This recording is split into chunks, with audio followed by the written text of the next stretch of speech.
Hi friends, welcome back to my channel. మేము ఇప్పుడైతే కొమ్మాల నరసింహస్వామి టెంపుల్కి వెళ్తున్నాం. ఇక్కడ 5 డేస్ జాతర బాగా జరుగుతుంది. హోలీ రోజు అయితే పర్టికులర్గా బాగా జరుగుతుంది. చాలా వరకు అయితే ఇక్కడికి ఎడ్ల బండి పైనే వస్తారు. ఆ ఎడ్లకు మంచిగా గజ్జలు కట్టి కలర్స్ వేసి నీట్గా బండిని డెకరేట్ చేసి చాలా మంది ఇప్పుడు కనిపిస్తుంది కదా, దాన్ని పొగ బండ్లు అని అంటారు. ఇది కూడా లక్ష్మీ నరసింహస్వామి గుట్టు ఉంది కదా, దాని చుట్టూ తిరుగుతుంది. రథం కూడా తిరుగుతుంది. ఈరోజు చాలా బాగా జరుగుతుంది. మేమైతే దీంతో థర్డ్ టైం వెళ్ళడము. ప్రతిసారి చాలా బాగా జరుగుతుంది. ఈసారి ఇక్కడ స్పెషల్గా ఈ హోలీ పండుగ రోజే వచ్చాము. ఆ రోజు అయితే ఇంకా బాగా అనిపించింది. ప్రతిసారి ఒకరోజు లేట్గా వచ్చేవాళ్ళము వీలు పడక.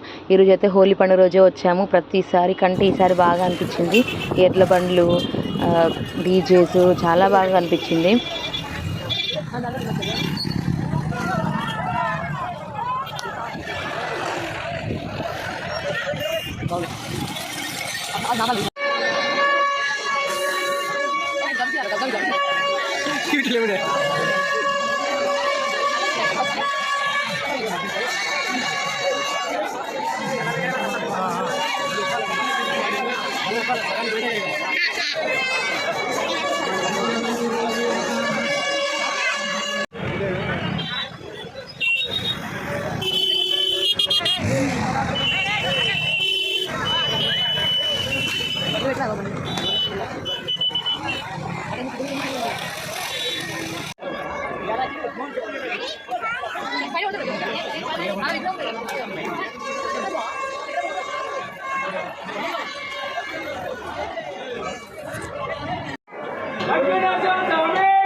మంచిగా